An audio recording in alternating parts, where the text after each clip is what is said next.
If you were offered a job that would pay you 1 penny for your first day of work, then double the amount you would earn each day thereafter for just 28 days, would you accept that job? Probably not, right? It might surprise you to learn that on the 28th day alone, you would earn $1,342,177.28. That's the power of compound interest, and it's why Albert Einstein called it the most powerful force on Earth. However, this scenario assumes that no taxes are taken out. So, let's now assume that you would have to pay taxes each day on your earnings, and that the money you would earn the next day would be double the after-tax amount. Assuming you were in the 30% tax bracket, how much do you think you would end up earning on day 28? Would you believe that you would earn just $88.20 compared to $1,342,177 without having to pay taxes? That's the power of taxes. And if you haven't thoroughly factored them into your retirement plan, you need to. Many people mistakenly believe that they save taxes by contributing to IRAs or 401ks. This belief often originates from their CPA or tax preparer. The truth of the matter is that contributions to an IRA or 401k or many other qualified plans defer the taxes until a later date, but they don't eliminate the taxes and may not even reduce your overall taxes. It's like buying things with a credit card.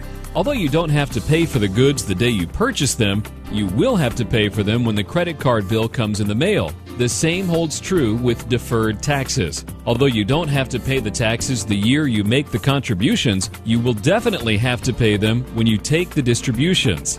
Many advisors suggest that you maximize your contributions to qualified plans that defer your taxes. They assume that since you'll be making less money during your retirement, that you'll be in a lower tax bracket. But is that a reasonable assumption? Not according to David Walker, the prior Comptroller General of the United States. He says, "We are heading to a future where we will have to double federal taxes or cut federal spending by 50%. With the wars, natural disasters, current problems with Social Security and Medicare programs, and all of the federal bailouts, it certainly looks like David Walker might be right.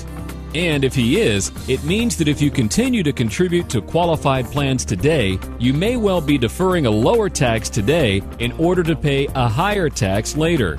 Focusing on just reducing your current year's taxes is akin to being stuck in the desert and pouring the water in your canteen over your head to cool off. While it certainly might be refreshing at the moment, 3 days later when you're dehydrating, you'll regret that decision."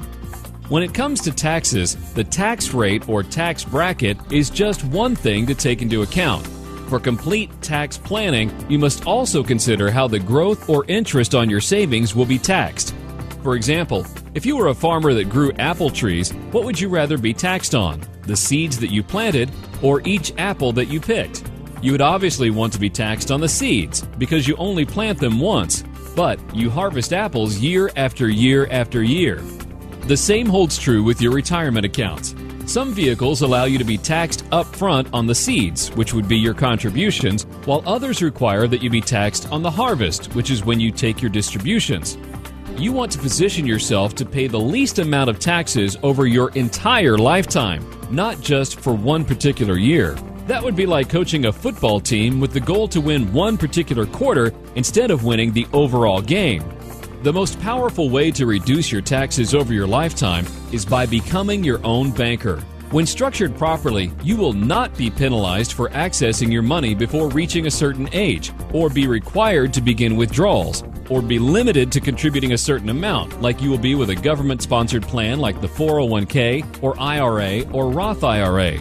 And you will not have restrictions as to where you can put your money, like you will be with most qualified plans. And you will not be burdened with an unknown future tax liability like 401ks and IRAs.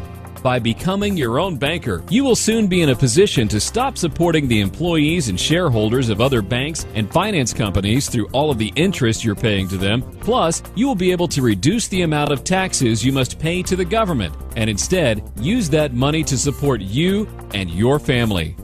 Becoming your own banker will prove to be one of the wisest decisions of your lifetime.